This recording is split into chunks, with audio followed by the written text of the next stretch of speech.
Jambo mwanafunzi na karibu. Katika video hii tutaangalia sajili ya 4 katika sajili za kawaida, na hii ni sajili ya biashara.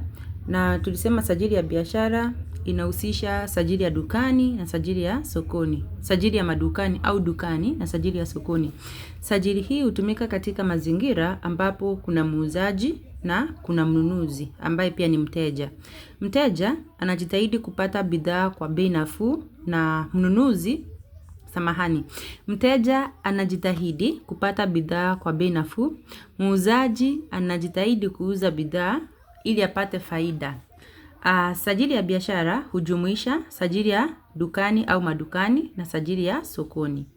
Soko ni mahali penye mkusanyiko wa wanunuzi na wauzaji. Wanunuzi, kumbuka, ndio wateja, na wauzaji wa bidhaa. Na ni sajili inayotumika baina ya wauzaji na wateja katika mazingira panapouzwa bidhaa. Tuendelee. Tuko hapa. Katika mazingira haya, watu hutofautiana. Kwa hivyo utapata kuna watu ambao wametofautiana kielimu, kiumri na kimapato. Kielimu ina maana kwamba katika mazingira ya sokoni au dukani, watafika watu ambao wana elimu ya kiwango kikubwa na wengine ambao hawajasoma sana. Kiumri, utapata watu wa umri mbalimbali. Utapata wazee, watu wa umri wa makamo, hata vijana. Na kimapato, kuna wale ambao tuseme matajiri na maskini, au watu kutoka hadhi mbalimbali.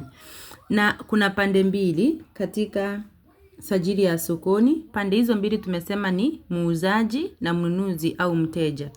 Na muuzaji hutaka kuuza kwa bei ya juu ili apate faida, hayo tushasema. Kwa hivyo tuangalie sifa za sajili ya biashara, ambapo kuna sajili ya sokoni na sajili ya madukani au dukani. Kwa hivyo sifa ya kwanza tunaambiwa kuna matumizi ya msamiati maalum. Siku zote tunasema msamiati maalum ni ule msamiati ambao unatumika katika mazingira mahususi. Msamiati ni kama vile fedha, faida, hasara, bei, bidhaa, uchumi. Hakikisha umetoa mfano wa msamiati maalum ambao unatumika katika sajili ya biashara. Na kama utakuwa umeletewa kifungu na ukaambiwa jibu maswali kwa kurejelea kifungu, hakikisha utapeana mfano unaotoa kwenye kifungu na wala si mfano wowote. Sifa ya pili tunaambiwa kuna matumizi ya lugha ya kushawishi. Nani anashawishi mwingine? Kwa sababu muuzaji atamshawishi mnunuzi ili aweze kununua bidhaa. Naye mnunuzi atajaribu kumshawishi muuzaji ili amuuzie kwa bei ya chini au kwa bei rahisi. Kwa hivyo kuna matumizi ya lugha ya ushawishi. Na tatu ni lugha rahisi. Kuna matumizi ya lugha rahisi ili kuweza kueleweka, ili wanunuzi waweze kuelewa kwa haraka. Kumbuka wale wanunuzi ama wateja wana elimu ya viwango tofauti. Kwa hivyo wanatumia lugha nyepesi ili kila mtu aweze kuelewa kwa urahisi. Kuna matumizi ya lugha yenye ucheshi na porojo. Lugha ya ucheshi na porojo hutumika kwa sababu ya kutaka kuvutia wanunuzi na kupata wateja wengi zaidi. Kuna matumizi ya lugha changamfu. Ina maana kwamba lugha changamfu hutumika kwa jinsi ya kufurahisha ili kuwavutia wateja. 6, tunaambiwa kuna kuchanganya na kubadilisha msimbo ili kuwavutia wanunuzi aina mbalimbali. Kwa mfano, nunua kwa bei nafuu, almost free. Mtu anapokuambia ununue kwa bei ya almost free, utavutiwa na pengine utafanya maamuzi ya kununua bidhaa ile. Na 7, tunaambiwa kuna matumizi ya lugha ya kijazanda na yenye taswira. Maelezo yanayotumika kuwavutia wateja yamejaa vifananisho na bidhaa nyingi ambazo ni bora. Hapa ndio utapata muuzaji atakwambia, sijui kiatu hiki kimetoka China direct, ni kama cha Kichina, mambo kama hayo. Kwa hivyo atafananisha kiatu na cha Kichina, mambo kama hayo. Kuna matumizi ya lugha ya kupambaza na kufurahisha. Kwa mfano, utavaa hadi uzeeke. Labda alikuwa anakuuzia nguo, atakwambia nguo hii utavaa hadi uzeeke. Sijui utavaa hadi wajukuu wako wavae pia. Na 9, kuna matumizi ya lugha ya kulaghai. Wauzaji hulaghai wateja ili waweze kuona bidhaa zao kuwa bora ili waweze kununua. Matumizi ya lugha ya kulaghai. Hiyo ni sifa ya 9 ya sajili ya biashara. Sifa ya 10 tunaambiwa kwamba ni lugha iliyojaa matumizi ya chuku ili kuonyesha ubora wa bidhaa. Muuzaji atatumia lugha iliyojaa chuku ili kuonyesha kuwa bidhaa yake ni bora kuliko ya wauzaji wengine. 11, kuna matumizi ya lugha ambayo imechanganywa na nyimbo kama njia ya kuwavutia wateja, hasa katika mazingira ya masoko wazi. Kwa mfano, ni ya leo, utapata anatangaza kana kwamba anaimba ni ya leo, mambo kama hayo. La msingi tunasema kuna matumizi ya lugha ambayo imechanganyika na nyimbo. 12 tunaambiwa kuna matumizi ya picha katika matangazo kwenye mabango na vipeperushi.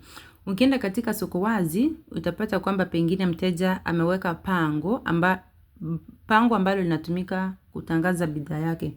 13 ni lugha ya mvutano na malumbano.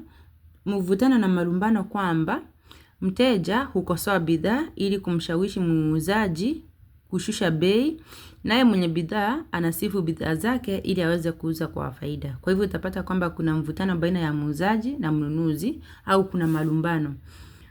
Mnunuzi anajaribu kusema kwamba bidhaa hii si bora, naye muuzaji atamwambia kwamba hii ndio bidhaa bora zaidi. Mnunuzi anataka apunguziwe bei, muuzaji anataka apate faida. Na 14 tunaambiwa kwamba ni lugha yenye maigizo. Wakati mwingine wahusika hutumia ishara, waashiriaji na viigizi sana. Na 15 ni lugha ya kukatizana kauli, aliyofanya sentensi ziwe fupi fupi. Na bila shaka utapata sifa nyingine kwamba kuna matumizi ya sentensi fupi, hali ambayo hutokana na kukatizana kauli. Na 16 tunaambiwa kwamba ni lugha yenye heshima. Kuna matumizi ya lugha ya heshima kwa mnunuzi ili aweze kununua bidhaa. Anayetumia lugha ya heshima ni muuzaji, na anatumia lugha ya heshima kwa mnunuzi ili aweze kununua bidhaa. Kumbuka, muuzaji asipotumia lugha ya heshima kwa mnunuzi, huenda mnunuzi asinunue bidhaa zake.